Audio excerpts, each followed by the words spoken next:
I'm not handing notes to you. It's actually running. Yes. Yes. Awesome. Okay, great. Sorry. Okay, so this is the last topology class, so it's a review. And yes, I'm recording it. I'm going to put it on YouTube. My calculus students have asked for review sessions to be put on YouTube, so I haven't returned the camera yet, so I might as well use it now. Are you going to give them this one too? It'll be up on the same page. There's no like intellectual property thing going on with American University here? I'm going to have to delete this video. As far as I know, the answer is no. Okay, right, so topology.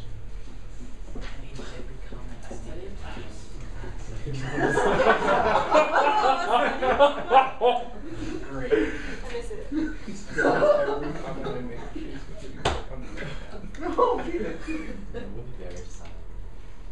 is the study of topos, the abstract study of space.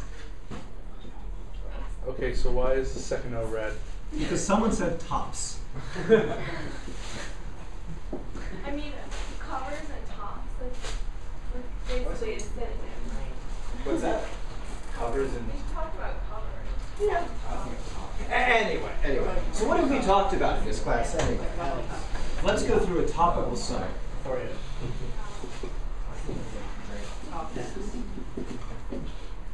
Yeah, it's like It is a thing. Okay, topical outline. like loops. So when did we start this class? Complex simplicial. Abstract simplicial complexes, right?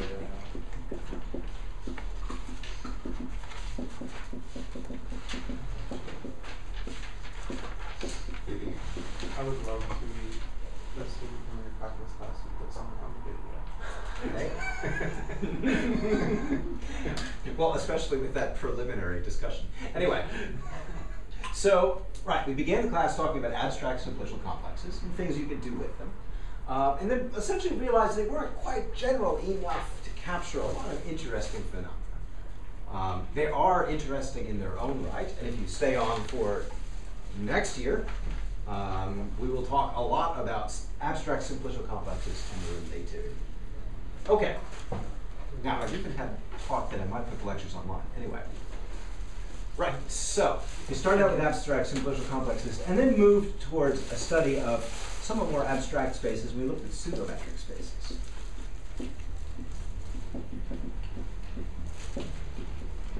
Once we had pseudometric spaces written down, we started thinking about, well, what does it mean to have points nearby one another? And that led to the notion of limit points.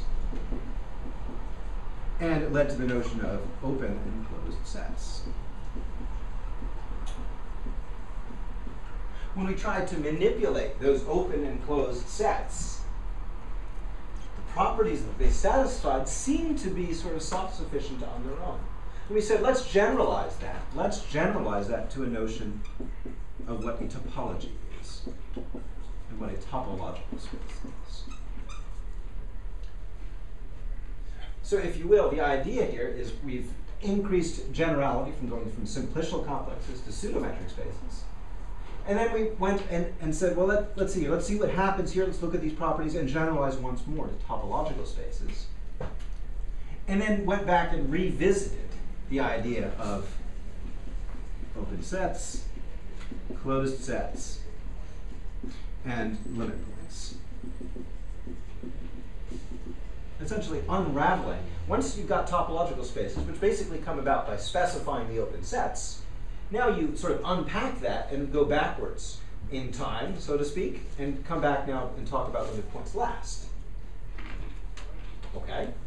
Now, we've got these spaces, they're sort of disembodied. They don't do anything on their own. So we want to talk about, well, how are they related? And that brings up, well, how do you relate sets? How do you relate sets through functions? Well, how do you relate topological spaces, special kinds of functions? And that brings us to the notion of continuity.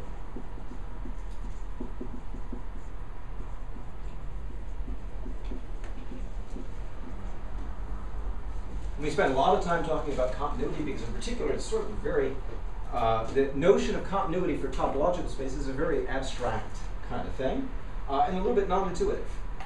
functions that you might, from a calculus sense, think are not continuous, in the right topology, can be made continuous. And that's very strange. But that is the generality that we're working on here. Of course, it is a strict generalization of the notion of continuity, in that if you use the usual topology, then the notion of continuity you recover is the one you expect.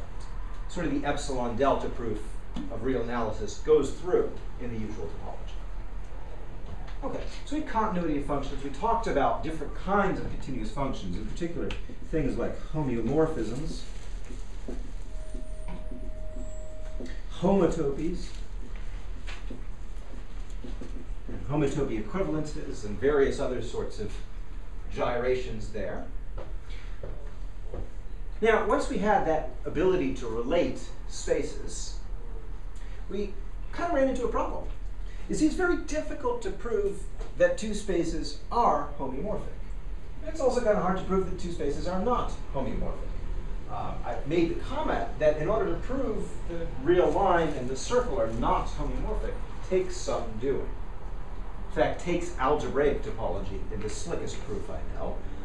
And essentially what that amounts to is looking at invariance, or certain kinds of properties that spaces or homeomorphism classes of spaces have. And we spent the rest of the course talking about two of those properties. Those are connectedness and compactness. So these are properties that a topological space can have, and they are homeomorphism invariant, which is to say, if a space is connected, any space which is homeomorphic to it is also connected, if and only if. So if there is a space which is not connected and a space which is connected, then they cannot be homeomorphic. And the same is true for compactness. And once we have connectedness, well, the definition of connectedness, very much like the definition of continuity, is a little weird.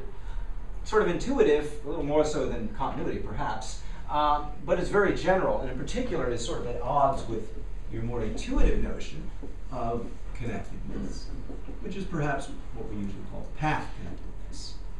And we looked at the differences between path connectedness and connectedness. One of the ways we did that is by looking at large connected pieces. So we looked at components, and we looked at local connectedness. And these are all various ways to get at different parts of the spaces and understand how they're put together. Now, on the other hand, compactness is a very abstract property in that it comes about from covers, and it comes about from saying all covers. Every open cover satisfies some special property. And so that's very abstract. On the other hand, the property that you require is very strong. So compactness ends up being very useful in understanding how spaces are put together, and it says something very strong about the homeomorphism class. Now, what did we do with compactness? Well, one thing we looked at with compactness is we looked at what does it do to sequences. And sequences in compact spaces. And what do they have? They have the property that they always have limits. Now, not saying that a sequence tends to a particular limit, but that the sequence itself, as a set of points, has some limit points. And when you look at this and you say, okay, well, I can certainly take a look at non-compact spaces and ask about what can happen. And how can I force convergence of this sequence in some fashion? And that leads us to the one-point compactification.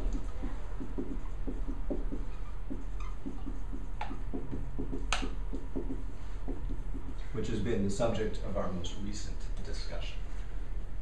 Okay, so I mean, this is the course in review. This is everything that we've talked about thus far, and this is everything that we will talk about in this course. There are, of course, plenty of other ideas. This is just an entry point into the subject. There's lots more interesting things, of course, which I would be happy to talk to you about at length, and even involve you in some research if you're interested. But in any event, this is what we've covered. This is the sort of thing that will be on the exam. So let me give you some parameters about the exam.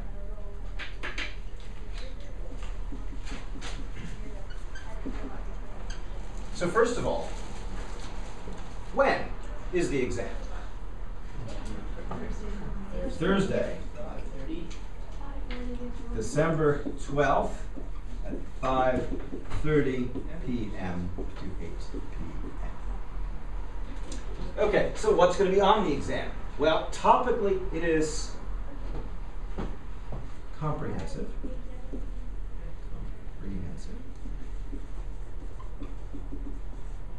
It is all of these topics are on the exam in some form or another. Of course, I can't ask everything about it.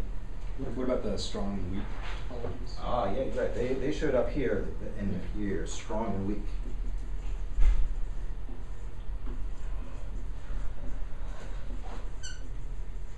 Yep. There and there.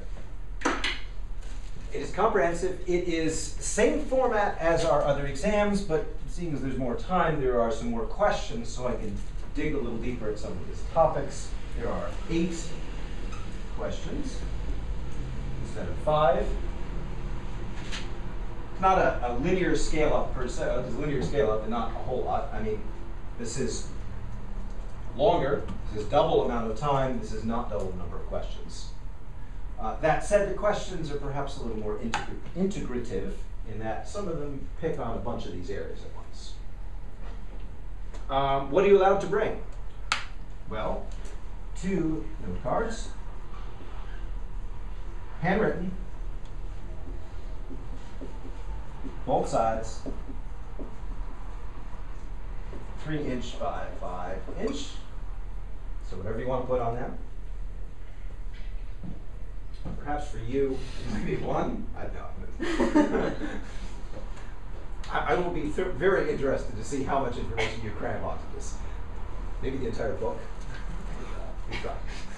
Okay, so let's see, what else can you bring? Okay, so if you feel the need as a security blanket to bring a mechanical calculator, that's cool. You can bring a mechanical calculator. No electronics. But the usual provisos apply, which is to say, if you happen to bring an actual mechanical computer, I will be very impressed, and I will be wanting to work on your research group as opposed to the other way around. If you bring a quantum computer, I will be thoroughly impressed, and probably, I'm not sure what I'll do. I'll do something amazing. As far as I know, there is exactly one company that has produced anything remotely like a quantum computer at this point, and I don't think any of you work for them. Furthermore, it's big. Anyway, but this being a topology class, you're also allowed to bring implements of topology. So if you want to bring scissors and paper and tape and rope and those sorts of things, be my guest. You may. Rubber sheets. Rubber sheets. If you bring rubber sheets, that's fine too. Yep. Cement. Maybe a little heavy. Clay. Actually, I have some clay. If you want clay during the exam, just ask. There's that stuff. I have a big collection of Sculpey. This is modeling clay. Yeah. Yep. So if you want Sculpey, I will be happy to provide. And if you need extra paper, I'll be happy to provide as well. Okay. I guess that's it for logistics. Right. In terms of the exam itself, but there is another logistical point, which is, well, gosh, how do you prepare for this sort of thing? You probably want to have the availability to talk to me. So Tuesday and Wednesday, 10 a.m. to 2 p.m., I am in my office hour. I'm in my office. And you may come and ask me questions. If this time doesn't work for you or you want other time, let me know. I probably can make arrangements. Your calculus also have that. They also have that office hours too. So if you want to be strategic, try to arrange some other plans as well. Just zip in and know, and I'll make arrangements.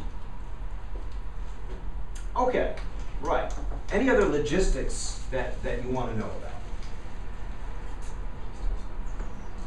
about? Okay, yeah. It'll be similar in format. Similar in format to the Okay. previous exams. 8 questions then. Yep. Yep. So the idea is pretty much short answer kind of questions, write short proofs to explain things, draw some pictures, that kind of thing. I mean, it's This kind of material doesn't lend itself to computation. I'm not asking for you to memorize definitions or things like that. That's what your note card's for if you want to do that. So that's basically the form. All right. Well, with that, I'm going to open up the floor to questions of any and all sorts. Yeah. I talked about the first item. First item, abstract simplicial complexes. Yeah, sure. That's a great idea. Yeah, abstract simplicial complexes. That's how we started off the course. In particular, because you can get off the ground really quickly. But then they get really complicated, actually, which is why we didn't go much further. Okay, so what is an abstract simplicial complex?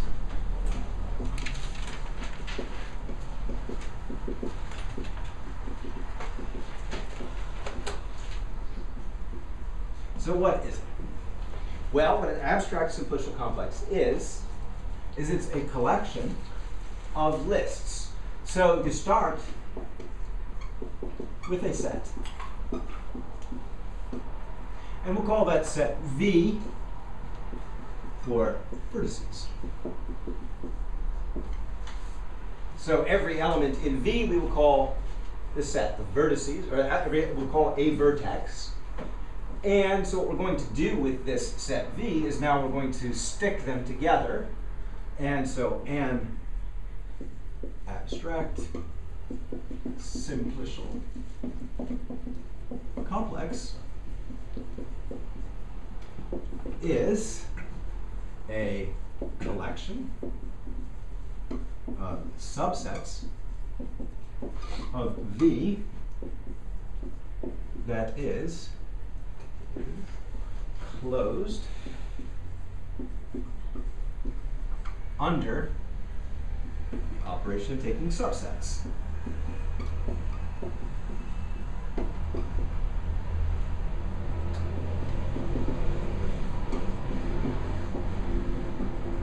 Let me write this down in a slightly different way.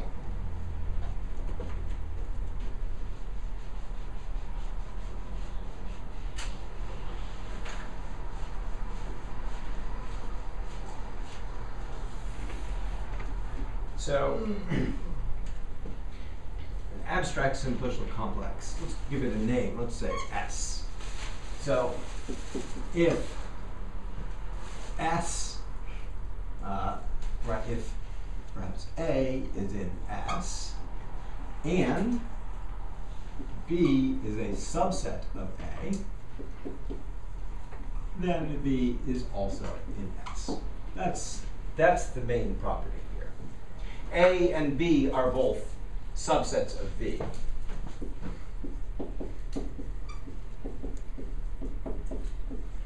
Are both subsets of V. So of course there's some easy examples that we ought to give. So the first example that I like to give is the triangle. So let me tell you what V is. V is 1, 2, 3. And the triangle, this is an abstract simplicial complex. It's got 1, 2. It's got 2, 3. And it's got 1, 3. That's 3. And it has to be closed under the operation of taking subsets. So it also has got a 1, a 2, a 3. Oops, my 3s are not working here. And it's got an S. So that's a triangle. Now why do I say it's a triangle? Well, you visualize this by thinking of V as being points. 1, 2, 3. So this is V in red there. And I'm going to draw each of these simplices in black. Well, here's 1, 2. Here's 2, 3. Here's 1, 3. And then each one of these guys individually is also in there.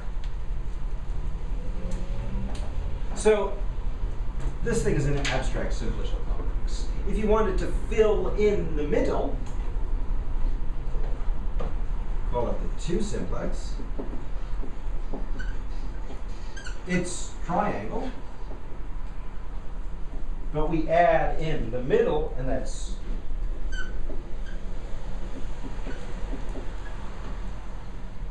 this piece here. Now, generally speaking, I've used some terminology here. A collection of subsets of these, so every elements of S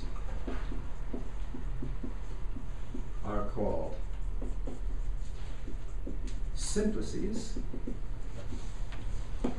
And the dimension of a simplex is the number of elements minus 1.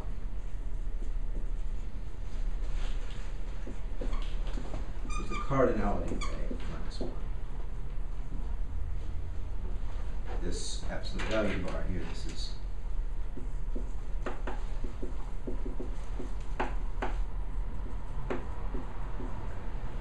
that related to topological dimension? it is related to topological dimension, yes.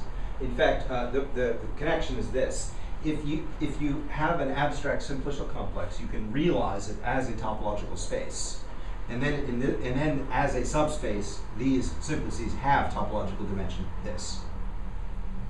For instance, this edge has 2 elements, so cardinality is 2, 2 minus 1 is 1, so this edge has dimension 1. The filled in triangle here has 3 elements, so its dimension is 2. And yes, it's exactly on the nose topological dimension. Okay, so this is what an abstract simplicial complex is, and what we spent some time doing when we were initially studying these guys is we were playing around with different kinds of abstract simplicial complexes. The one that I think is probably What was little lowercase a in that last, the dimension of? the dimension, it was A was a simplex So each of the Oh, you're elements. talking about the dimensions of each simplex. Yep. Yep. Okay, so how are different ways you can cook up simplicial complexes? Well, sometimes they're just given to you as being naturally objects that are there. Yeah? What would be the dimension of the empty set? Dimension of the empty set is minus 1. Yep. I mean, it follows that definition. And it's actually consistent with other situations where the empty set shows up. This actually is a recurring theme in algebraic topology. Is there a relation between and like S3 Yeah. Yeah. The S3 symmetric group acts on it, and is the group of a group of simplicial isomorphisms. Would answer that question. Yeah, I'm gonna ask my later. Okay, sure, yeah. Okay. All right, so, right, I was going to tell you how you can cook up simplicial complexes. Right. So, to obtain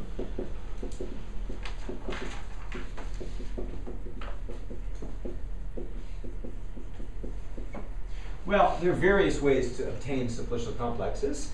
Probably the quickest way is from a relation on a set. And any collection of elements that are related to one another end up being a simplex.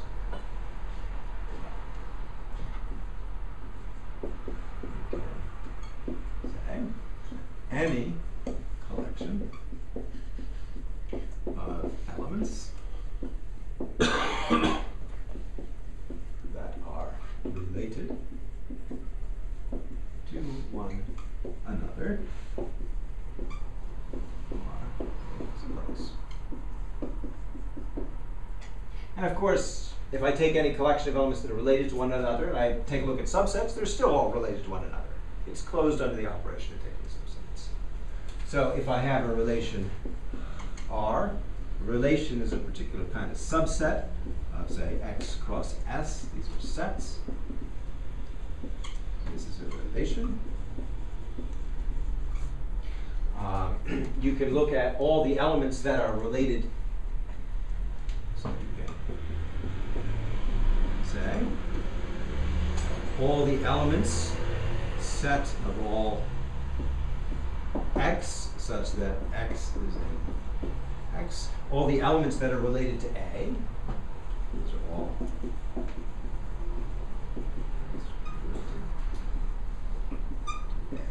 And you can take a look at all the various subsets of this. These can form a simplicial complex. In fact, that can form a simplex. Forms a simplex. And any subset of this, so any of all the elements related to A form a simplex. You could just as well switch the order here and say all the elements that are related to something on this side and get a different simplicial complex. And one of the things we had run across there was Dowker's theorem, which said that the two of these things here have similar topological structure. So Dowker's theorem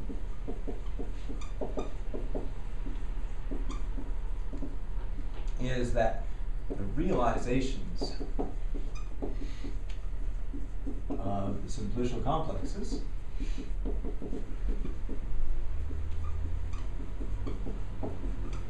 formed by left and right relatedness are homotopy equivalent.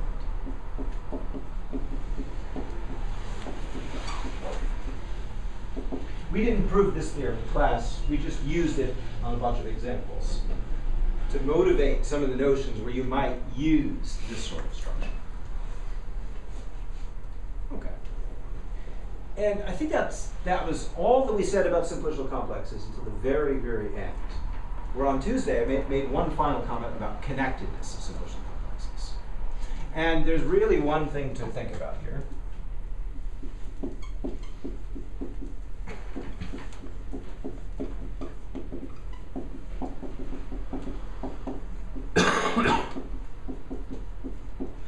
Connectedness is something that's really easy to think about in a simplicial complex. A simplicial complex is connected if and only if you can get from one point to another from any pair of simplices by taking hops.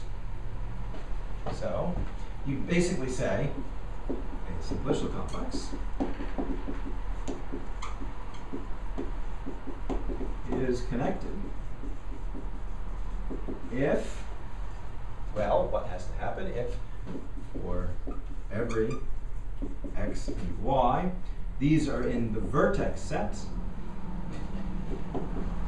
there is a sequence of edges x v1, v1, v2, vn, y in your complex. Each of these are edges. This is essentially path connectedness. Yeah, this is path connectedness.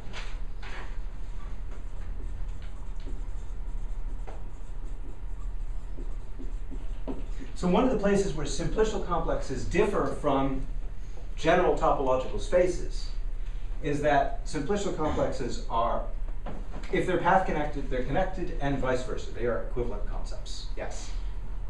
How does this change if you're in higher than 2 dimensions? It doesn't change at all. Like, so if you've you've sets of 3 elements in them, like how does Well, the remember, last one every affect- subset is already in there.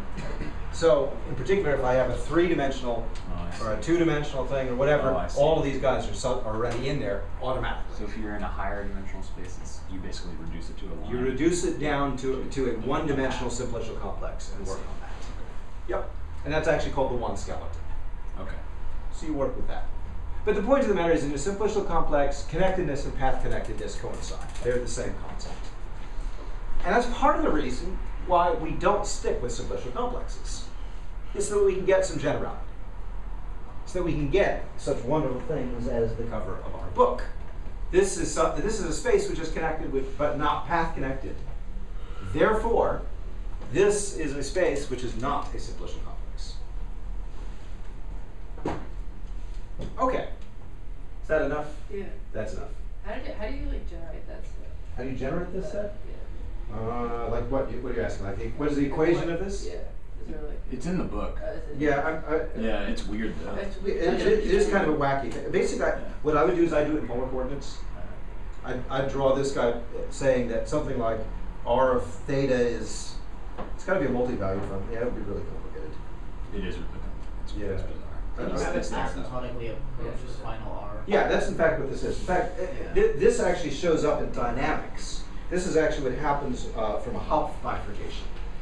A particular kind of, you have an orbit here that's going on, and if you barely hop off of it, you spiral away from it. That's an unstable Hopf bifurcation.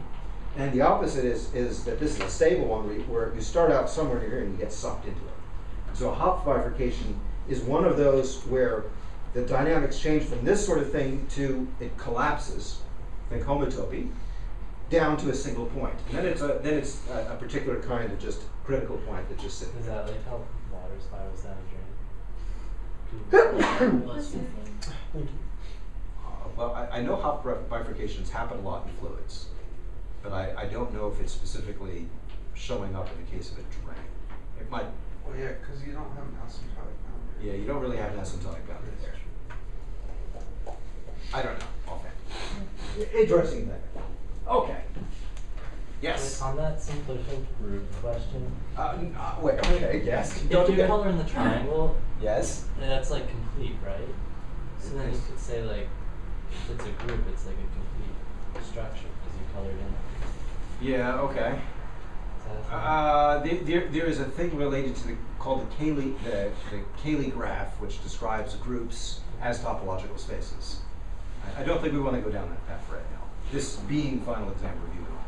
Yes. I want to see a difference between the homotopy equivalent and homomorphism. Can we do something like Absolutely. something is one thing but not one other thing?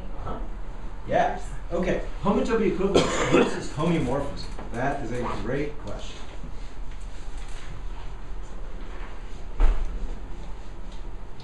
So they're definitely distinct topics. Of course, if two spaces are homeomorphic, they're indistinguishable topologically. Indistinguishable. Now, homotopy equivalent is, in fact, a topological property. So, first of all, let's get this squared out of the way. If I have homeomorphism, two spaces are homomorphic, it automatically says they're homotopy equivalent. And a proof that that's really easy, suppose x, y are homeomorphic. So there is f, which is what?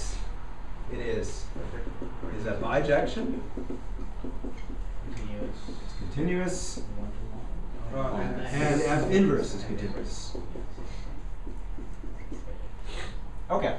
Well, let's then take, well, what do we need in order for it to be homotopy equivalence? Well, I need a function f that goes from x to y, a function g that goes from y to x, so that f composed with g is homotopic to the identity, and g composed with f is homotopic to the identity. So let g equal f inverse. It's continuous.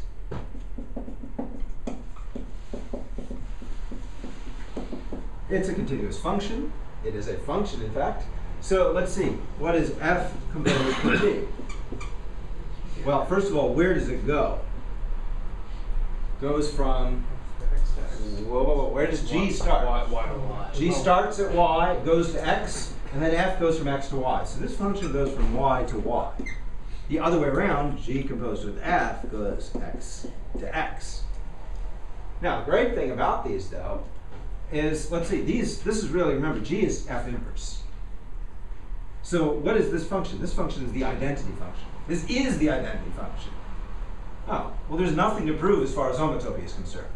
So f composed with g equals the identity function of y, and g composed with f is the identity function of x. Stronger than we need. End of it. So if you have a homeomorphism between two spaces, those spaces are automatically homotopy equivalent. Homotopy equivalent is a relaxation. It is a weaker condition. And in fact, it is completely, totally weaker in that it does not discriminate between two spaces. Right? It sometimes does not discriminate between spaces that are not homeomorphic. So let's get an example of two spaces that are homotopy equivalent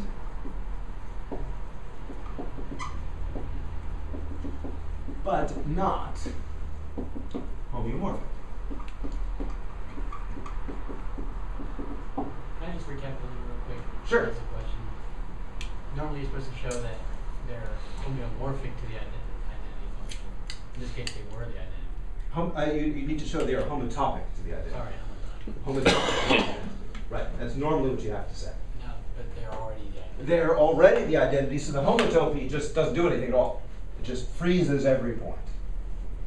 And of course, that's well, homotopy. All right, so I'm going to give you an example of this. And actually, the example is really frighteningly simple. Open interval with the usual topology versus the usual subspace topology. And y, it's the singleton. And the singleton has got only one topology on it. Might as well even just write it.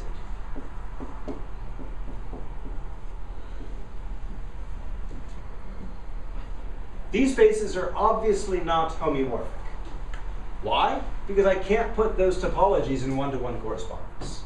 So these are not homeomorphic. Homeomorphic. Because the topologies have different cardinals.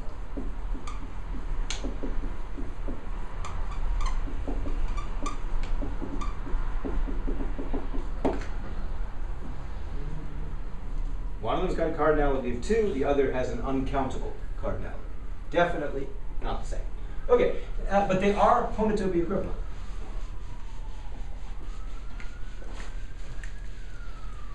Now, the nice thing about homotopy equivalence in this particular case is that it is dead easy to write down. Because there is only one function from x to y. They all should go to that one point, right? So is actually uniquely defined. They can't all go to nothing. No, it's a function. It's a function. It's got to go somewhere. Right. So it's actually uniquely defined. Just takes everything and mashes it to one point. Okay. Now, on the other hand, there's some freedom going the other way. There's some freedom going the other way. I have some freedom going the other way. It's true.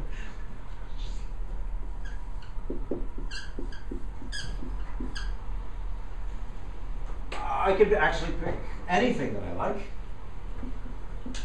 Anything works. For instance, g of star equals 1/2. I can make it, 1/3 or, 7/8 or whatever, or some irrational number, whatever, that's fine. 1 over square root of 2. Doesn't much matter. 1/2 is easiest from the point of view of what I'm going to do next, though. All right. So what I need to show you is I need to show you that composed with g and g composed with f. Let's say f composed with g goes y to y, And G composed with F goes X to X. I need to show you that both of these are homotopic to identities. I need to show you that.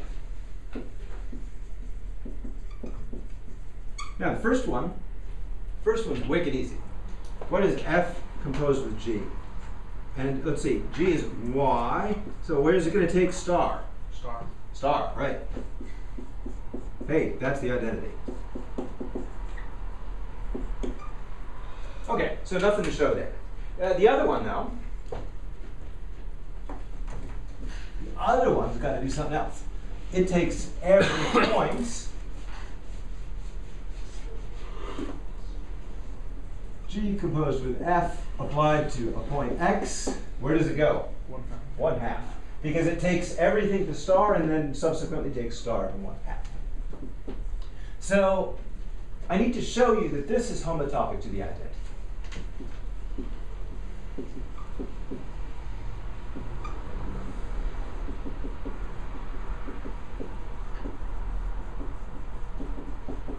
To H of X equals X. Or perhaps I'll just say ID X. Yeah, just ID. Too many X's. Okay. So that's what I need to show. So I need to construct a homotopy. I need a homotopy. So let's see here. H of T and X is equal to, well, I want it so that when T is 0, I just get 1/2. And when T is 1, I get X. So let's see here. I want something like T X plus 1 minus T times 1/2. I think that will do it. Let's see here. Let's check. By the way, I just thought this one up based on this little structure here. Whenever you see a homotopy, this is the first thing to try if you've got the ability to add and multiply things. It doesn't always work, of course, but if you can add and multiply, that's your first guess. All right, so let's check. First of all, is this thing continuous? Remember, X has got the usual topology on. So you can use your usual calculus to check, is this continuous? Is it continuous? Polynomial next. It's a polynomial in X and T. Check continuous. So it is a polynomial in X and T, therefore continuous. All right, and let's see. I got to check about 0 and X. If I put in a 0 for T, I get, well, let's see, that one's 0 and that one is 1. I get 1/2. Okay, so that's G composed with F. Good. And if I put in 1 and X, that guy goes away, that guy shows up. That's that is the identity. Okay, check. Yep. So good, good, good. This is a homotopy. Therefore, this says, thus G composed with F is homotopic to the identity on X, and we are now done. So I have shown that even though the open interval is not homeomorphic to a single point, it is homotopic equivalent to a single point. Okay? So these concepts are distinct. Other questions on this? Just that equation, is it like always like the function like that, the h function? No, that's always your best first guess. Oh, okay. Sometimes this doesn't work. Oh. In fact, this does not work in the case of trying to deal with, say, the circle. Asking, is the circle homotopy equivalent to the line? If you write down this guy here, you move off the circle if you're working in a plane. Remember that? We were trying to confine things that sort of didn't work. And in fact, in algebraic topology, one of the things you discover is that there are many different homotopy classes that live in the circle that don't live on the real line. And here, in this case, it's homotopy equivalent to a single point. Single point doesn't really have any interesting activity going on. Not interesting topologically in any way, shape, or form. Okay, what else? You do topology on black hole. There's Topology on a black hole? First, can you make that chart that's on your board in your office? okay. Oh yeah, that's right. The chart. That's a good example. That's good. I did promise that I'd put that up, so let me put that up.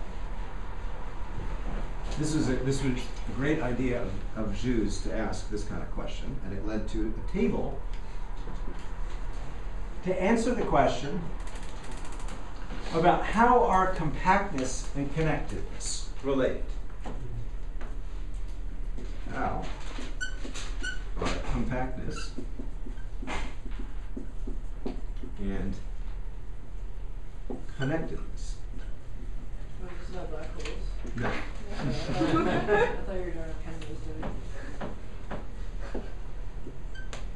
Do you have the Schwarzschild metric on the tip of your tongue? I don't either. That's why I'm hesitant on that. I did at one point, and I used it to scare calculus students when I was teaching them about arc length. But I no longer do. And unfortunately, my copy of Mr. Thorne and Wheeler is at home. So, I know where it is. I mean, how can he fail to not know where it is? It's so big. It's a book on gravity, and it's got the heft to go with it. So this there. It's got a lot of gravity associated with it. Anyway, right. So the question is, how are compactness and connectedness related? Anyone want to hazard a guess? They're both topological properties, but as topological properties, how are they? Nailed it. My answer to this question is not really. They're not really related. There you go, Mark. I was saying that jokingly. No, it's true. Okay. They're not really related. And what this diagram that I'm going to fill in here shows you why. Not connected. Connected. Not compact. Compact. And what I'm going to do is I'm going to fill in an example of a space in each of these four boxes. And that will show that it says, okay, there are examples of spaces which satisfy every one of these possibilities. These two properties aren't really.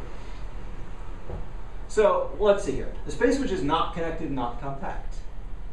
What's a good example of that? A good example of that is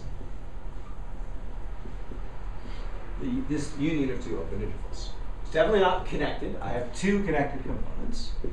And it's not compact. I can have sequences escape out of four possible escape routes.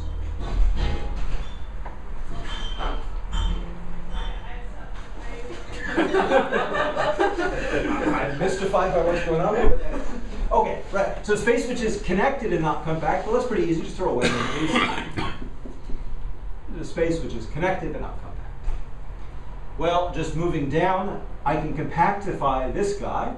1-point compactification, that does it nicely. Although, here's a 2-point compactification. And let's see, a not connected space, which still is compact, well, same idea. I'm not going to do a 1-point compactification. I'll come back to that in just a moment. There's a space which is compact but not connected. So all of these possibilities can happen. So this says connectedness and compactness are not really related. One does not imply the other in particular. Yeah? So this is in usual topology. How about in discrete topology? This is the usual topology. In the discrete topology. Let's see here. Well, discrete topology. Nothing is connected in discrete topology. Well, no, there is one space which is connected in discrete topology. That's just the one single point. Right. It's the single, sorry. Right, so, but in that case, okay. So, all right. In the discrete topology, well, all right, let's do the same diagram here. Discrete topology on R. No, just discrete topology on some set. There's no real need to make it R or anything else. Not connected, connected, not compact, compact. Well, we know compactness and discrete topology from your homework problem. What's the relationship there? If It's every finite. it's It's finite. Yeah, if I have a discrete set that is finite, then it's compact, and that's it. So we got finite, finite. But let's see here. And this is infinite. Infinite. Now, what do we know about connectedness in terms of discrete topology? Every set is locally connected. Oh, every set's Or local. every Yeah, okay. singleton is locally connected. Right. The singleton is connected, everything else not connected. So this is basically cardinality greater than or equal to 2, cardinality greater than or equal to 2. This is cardinality equal to 1, cardinality equal to 1. And now we see there's a little bit of a problem. Yes. Yeah. Because cardinality of 1 contradicts infinite. So this box here is prohibited. So that's the relationship between compactness and connectedness in the discrete topology. In this particular setting, there is a little bit of a relationship. So that's really all you can say in the discrete topology. You could make similar sorts of diagrams for, trivial topology or what other things. What about trivial topology? Everything's everything. No. Well, I mean, do you have any non-compact things in trivial topology? No. No. Because So everything, not everything is particular. There's no non-compactness going on, and there's also no non-connectedness going on either. So in the trivial connected. In the trivial topology, you are stuck in this box here. So in the trivial,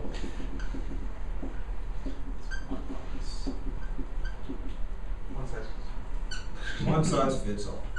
Yes. magic box. Magic box.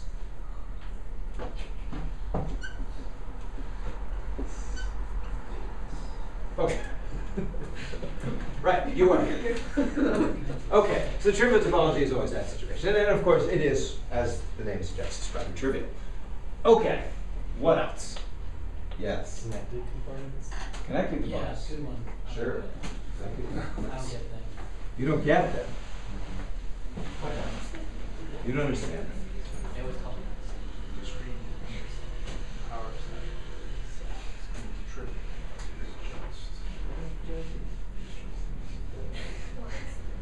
Power set.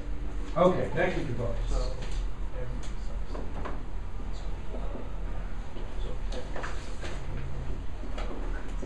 Okay, so let X be a topological space. Okay, so a connected component of X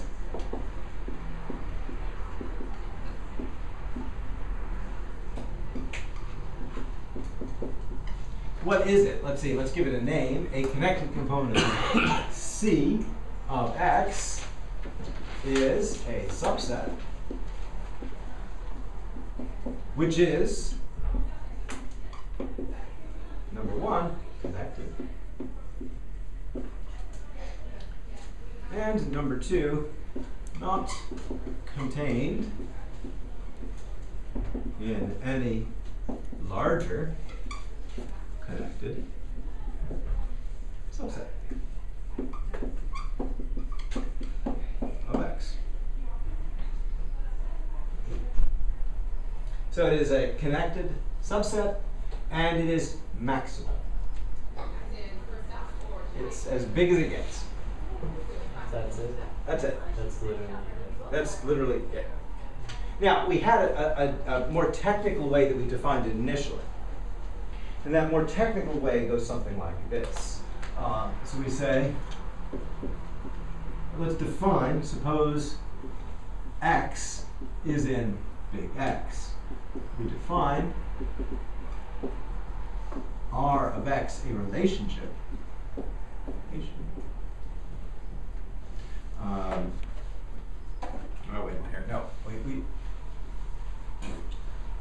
relation, right? Yeah, all right, I wanted to write that. Let x be an x. We say x is related to y if there is a connected subset of x which contains x and y. So we started out with that relationship. And connected components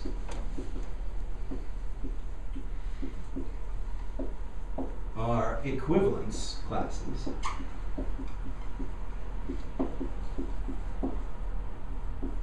of R.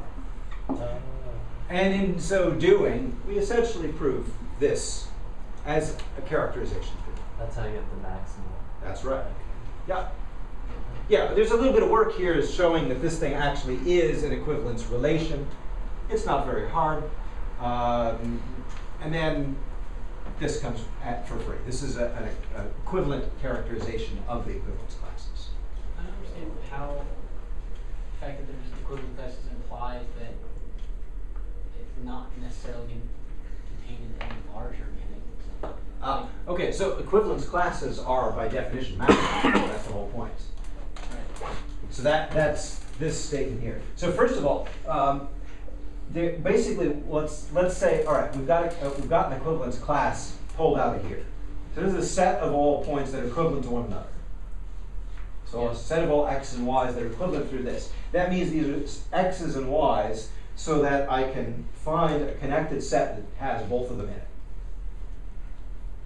And, well, let's see here. But what does that say? That says that this whole, if I take all the unions of those guys, it's going to be connected. If I take two connected sets that have a non-trivial intersection, I union them, they're connected.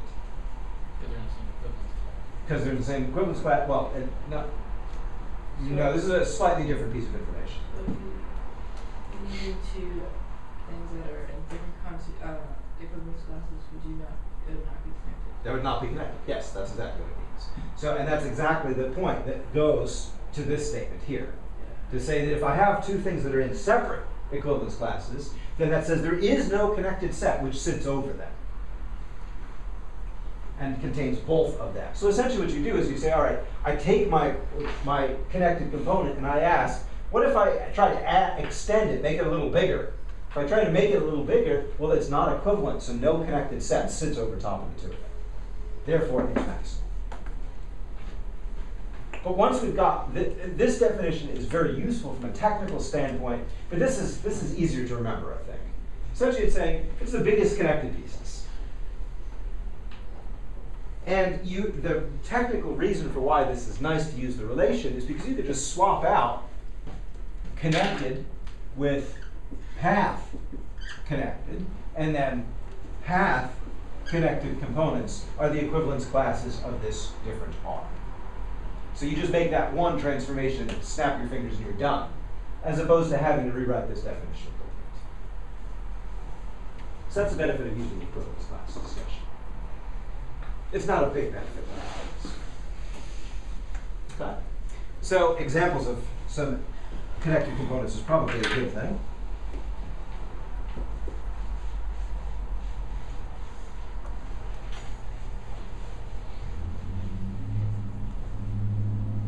So we just had this example. This space, of course, this with usual space topology on it. The connected components of this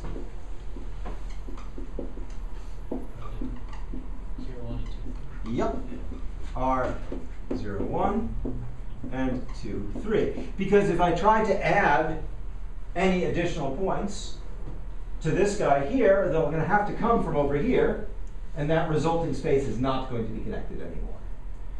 On the other hand, this is connected, and so is this. So that says two equivalence classes. And yep, these are two separate equivalence classes under this relation. Yep, exactly. And you can see that pretty easily. If you take a point from here and a point from here, there is no connected set which contains both of them. If I take 1/2 and 2.5, yes. Take those 2 points, there is no connected set which contains both of them because it's going to have to go over this gap, is the idea. And to use the technical definition with the connectedness, you can form a partition where the closure of this doesn't touch the other one and vice versa. That was the notion of connectedness that we used. Can you repeat the equivalence class interpretation? Right, so note 1/2 is in 0, 1, and 5/2 is in 2, 3. And there is no connected set, subset of X containing both.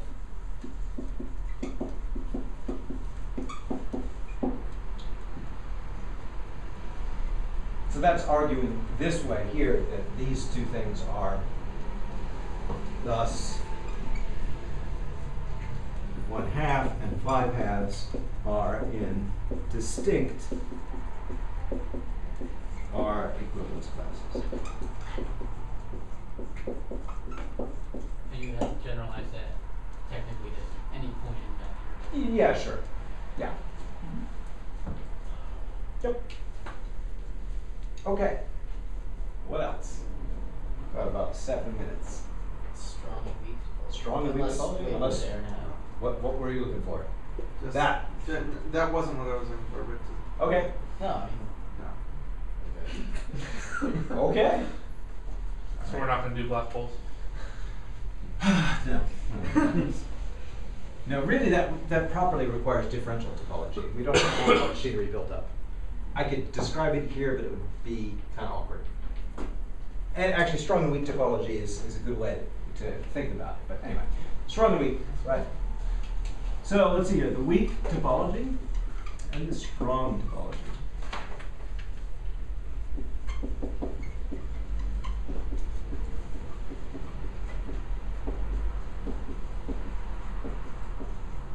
Now, both of these come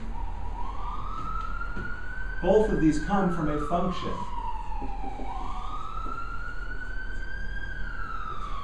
And one of them, they both come from assuming either x or y is a topological space. And then we look for an appropriate topology on the other one to make this function continuous. So let's see. The weak topology says, suppose that y is a topological space, and we take the smallest topology, making topology on X, making F continuous. The strong topology goes the other way. Suppose everything is reversed. Suppose X is a topological space.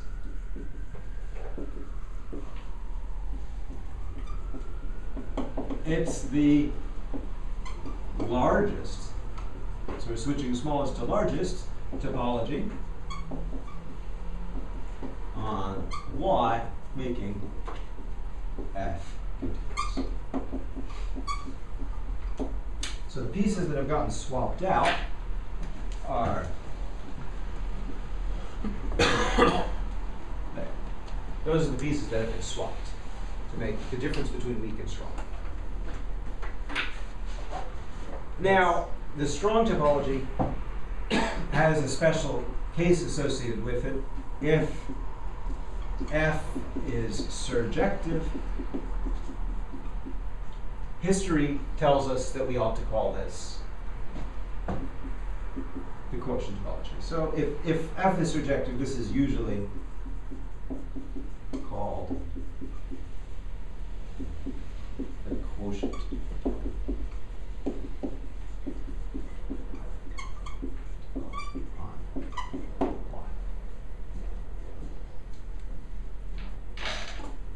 And the whole point of that is because it is useful for glomming together points and attaching spaces. So this is good for attaching glue. And the weak topology is good for, well, the weak topology shows up a lot in actually numerical analysis. So this is good for approximations.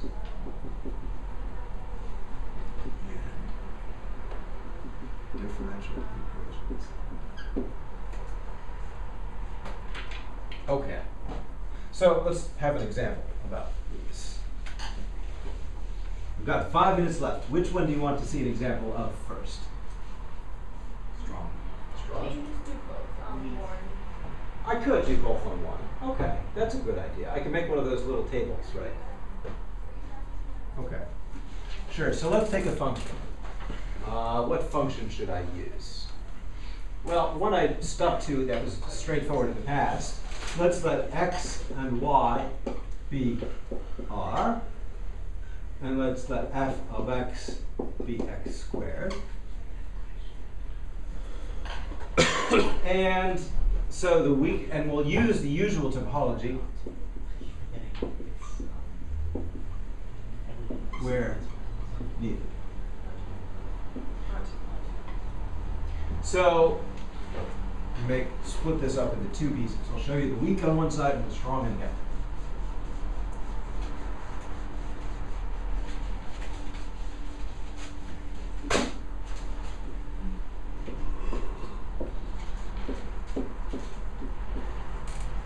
So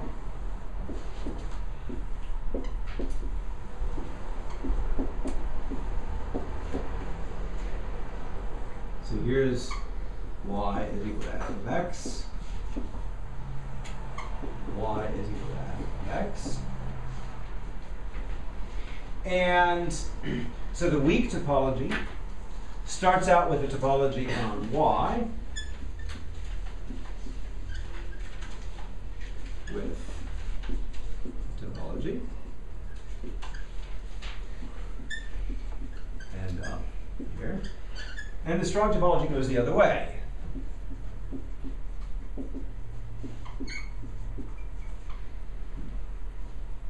Okay, now the weak, remember the weak is the smallest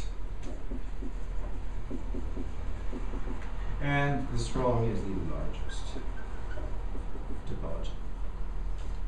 Okay, so if we look at the weak topology, it's the smallest topology. So what we do is we take every open set here and we pull it back. So we start off with an open set here. And we ask, all right, this open set I'm going to start with, what does its pre-image look like? We're going to demand that that be open and nothing else. Of course, we bring in the empty set as well.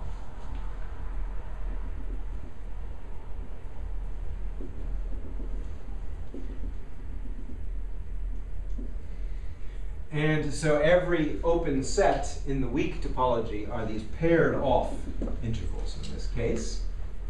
Of course, except for the ones that happen to touch in the middle. So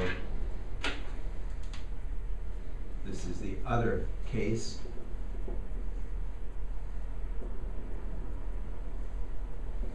So you get 2 kinds of sets in your topology.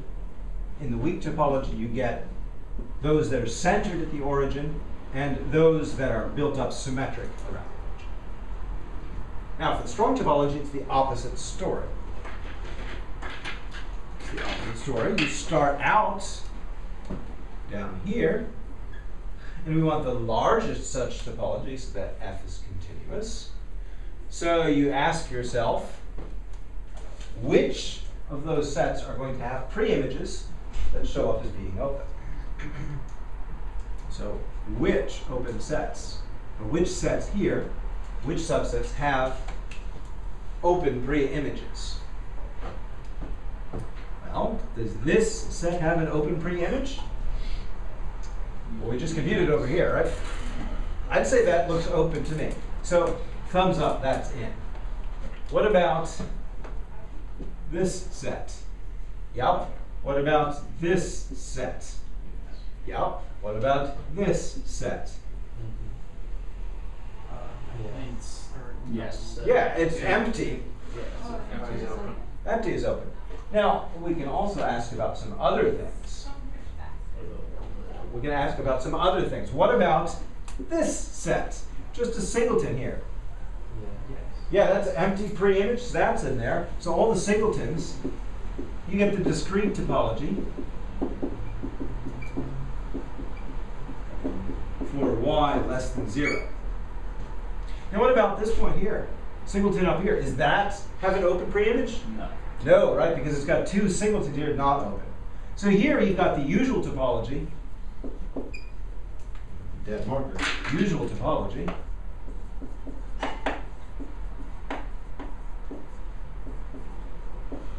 For y greater than 0. Now what about, I'm leaving off the one case in the middle, if I put a singleton at the origin, does that got an open pre-image? No. No. So in particular, it's the usual topology all the way up to there. Discrete topology starts with. So that's the strong topology. So they're very different. This one's got this symmetric structure. This one's sort of got this half structure. And that's really the end of the story for this. And in fact, it is time. So that is the end of the course material. It has been great fun. And I hope to see some of you, hopefully next week, before the exam. Before the exam. And of course, some of you as well afterwards. Okay.